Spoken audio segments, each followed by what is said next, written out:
Here is a review of Chapter 1 content, but with some context. Before you watch this video, you should read your textbook Chapter 1. Make sure you complete the activities and self-reflections. They help you apply the concepts and serve as self-assessments to help you determine if you understand the material.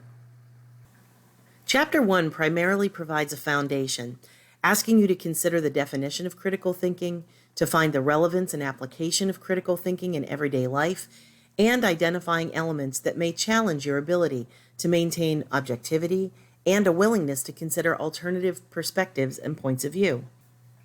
We will be referring to resources from criticalthinking.org throughout the course.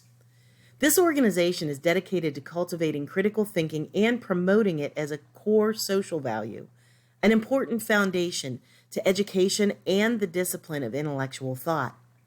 Paul and Elder define critical thinking as that mode of thinking about any subject, content, or problem in which the thinker improves the quality of his or her thinking by skillfully taking charge of the structures inherent in thinking and imposing intellectual standards upon them.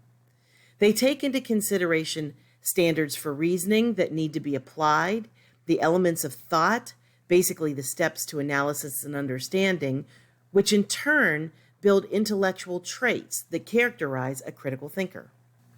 Your textbook outlines critical thinking as a systematic process. Everyone thinks. It's our nature to do so. But much of our thinking, left to itself, is biased, distorted, partial, uninformed, or downright prejudiced. Yet the quality of our life and that of what we produce, make, or build depends precisely on the quality of our thought.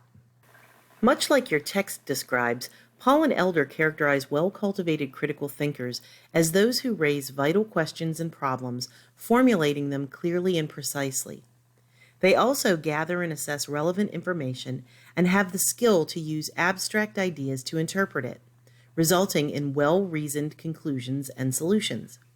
They also test their conclusions against relevant criteria and standards. They think open-mindedly within alternative systems of thought, recognizing and assessing, as needed, their assumptions, implications, and practical consequences of the problem at hand. They communicate effectively with others in figuring out solutions to complex problems. Critical thinking is, in short, self-directed, self-disciplined, self-monitored, and self-corrective thinking. It entails effective communication and problem-solving abilities. Rather than thinking about critical thinking as a topic, consider its relevance in everyday life. This short list highlights how improving critical thinking skills can improve aspects of your life. Make sure to watch Chapter 1, Part 2 to learn more about critical thinking in context, self-awareness in critical thinking, and obstacles that limit effective critical thought.